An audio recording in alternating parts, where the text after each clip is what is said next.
ఐదేళ్ల అవినీతి అరాచక పాలనలో ఆంధ్రప్రదేశ్ అంధకారంలో కూరుకుపోయినప్పుడు ఆ రోజున మన ముందుకొచ్చి మేము ఎన్డీఏ కూటమితో మనం నిలబెడదాం, ఆంధ్రప్రదేశ్ ప్రజల ఆకాంక్షలు నిలబెడదాం, అభివృద్ధి పదంలో నడిపిద్దామని చెప్పి ఆ రోజు ఆశాజ్యోతిలో నిలబడ్డారు.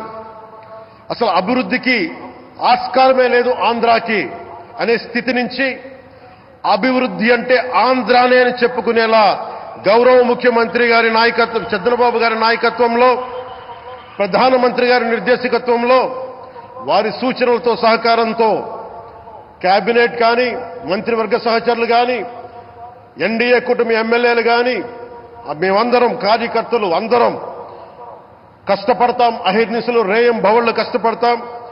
దేశ ప్రగతిలో భాగస్వామ్యులవుతాం.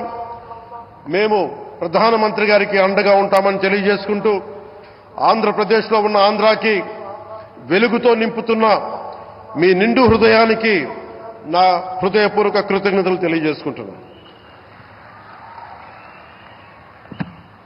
మరోమారు మీ అందరికీ ధన్యవాదాలు తెలుపుకుంటూ, నమ్మకం పెట్టారు. మీరు పెట్టిన నమ్మకానికి ఈ రోజున 2 లక్షల పైచిలకు పెట్టుబడులు తీసుకొచ్చారు. ప్రధానమంత్రి గారు ఉండటం వల్ల, సమర్థవంతులైన చంద్రబాబు గారు ఉండటం వల్ల మేమందరం నేర్చుకోవడానికి, పనిచేయడానికి సంసిద్ధంగా ఉన్నాం. సో మీరందరూ ఇదే సహకారం ఇవ్వాలని మనస్ఫూర్తిగా కోరుకుంటూ, ఆ భగవంతుడు, ఆ లక్ష్మీ నరసింహుడు ఈ దేశాన్ని మరింత ప్రగతి పదంలో నడిపించేలా